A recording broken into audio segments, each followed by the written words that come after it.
नमस्कार. मी हिंदू जनजागृती समितीचा राष्ट्रीय प्रवक्ता रमेश शिंदे. मुळात संपूर्ण देशामध्ये म्युनिसिपल जिथे जिथे कॉर्पोरेशन्स आहेत त्या ठिकाणी अशा प्रकारे पाळीव प्राणी किंवा त्या ठिकाणी जे सजीव प्राणी आहेत तर ते त्या ठिकाणी आणण्यासाठीचे नियम आहेत. आणि हे नियम असताना सुद्धा अशा प्रकारे बेकायदेशीरपणे बकरी ईदला धरून जर शेड उभारला जात असेल तर त्याचा निश्चितपणे विरोध करायला पाहिजे. अनेक सोसायट्यांमध्ये या दृष्टिकोनातून जर बघितलं तर त्या ठिकाणी त्या पशूंची कत्तल केली जाते. याविषयीचे हायकोर्टाने देखील निर्णय दिलेले आहेत की जिथे सामाजिक लोकांचं जीवन आहे त्या ठिकाणी अशा प्रकारच्या कत्तली केल्या जाऊ नयेत. परंतु असं असताना ह्या सगळ्या अमानवी गोष्टी तिथे केल्या जातात. त्यांचं वेस्टचं जे निर्मूलन आहे तर ते कशा पद्धतीने केलं पाहिजे हे कुठेही होताना दिसत नाही. आणि मग हा सगळा जो घाण ती जी आहे ती समाजामध्ये अतिशय त्या ठिकाणी दुर्गंधीसोबतच रोगराई पसरवायला कारणीभूत ठरते. त्यामुळे शासनाने ह्या सगळ्या गोष्टींवरती कडक कारवाई करायला पाहिजे. आणि याच्याबरोबरच ज्यांनी ह्या अनधिकृत शेड उभारल्यात त्यांच्यावरती देखील कारवाई केली पाहिजे अशी आमची या निमित्ताने मागणी आहे.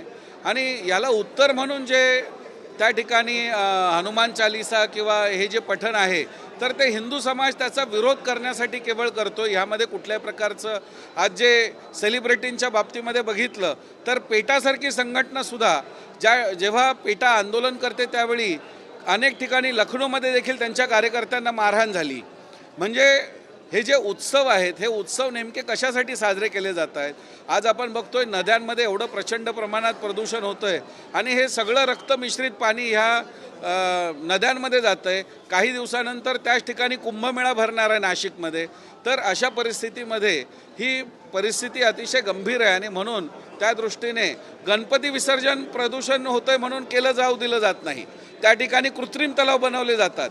म्हणजे गणपतीचं प्रदूषण होतं म्हणून गणेश विसर्जन नाही पण बकऱ्या कापायला मात्र परवानगी आहे. ही अतिशय दुर्दैवाची परिस्थिती आहे आणि म्हणून ह्याला विरोध झाला पाहिजे.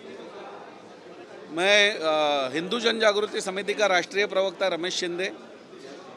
आज जो बकरी ईद को लेकर के जो समस्या सामने आई है कि हर म्यूनिसिपल कॉरपोरेशन में वहाँ पर नियम है कि वहाँ पर आप सजीव पशु नहीं ला सकते हैं. वहाँ पर आपको उसके लिए विशेष अनुमति होती है. हाईकोर्ट के द्वारा भी ये सत्यापित किया गया. हाईकोर्ट के द्वारा ये बार बार बताया जा चुका है. लेकिन फिर भी हम देख रहे हैं कि मीरा भाईंदर या ऐसे मुस्लिम बहुल जगह जो है वहाँ पर फिर एक बार सोसाइटी में बकरियाँ लाई जा रही है. और वहाँ पर जो ये कत्ल की जाती है उसका जो रक्त मिश्रित जो पानी है या दुर्गंध है या वेस्ट है वो बाद में वहीं पर फेंका जाता है. तो इससे जो वहाँ पर जो मतलब जो बीमारियाँ फैलती है उसके बारे में भी विचार होना चाहिए. और ये जो पूरा चल रहा है बॉलीवुड जब भी हिंदुओं के त्यौहार आता है तो उसके बारे में तुरंत सामने आते हैं. यानी जैसे हमारा पतंग का उत्सव आ गया तो वहाँ पर जो उसका मांझा है उससे गर्दनें कटती है. फिर होली आती है तो होली के बारे में भी आता है. लेकिन यहाँ पर जो चल रहा है कि खून मिश्रित जो पानी वहाँ पर बन रहा है या वहाँ पर जो दुर्गंधी हो रही है उसके बारे में कोई कानून का प्रावधान नहीं है. तो इसलिए सरकार ने ऐसी जगह पर जहाँ पर भी ये इलीगल स्लॉटरिंग चल रहा है उसके ऊपर कार्रवाई करनी चाहिए. ये हमारी मांग है और हिंदू जन जागृति समिति इसका विरोध करती है.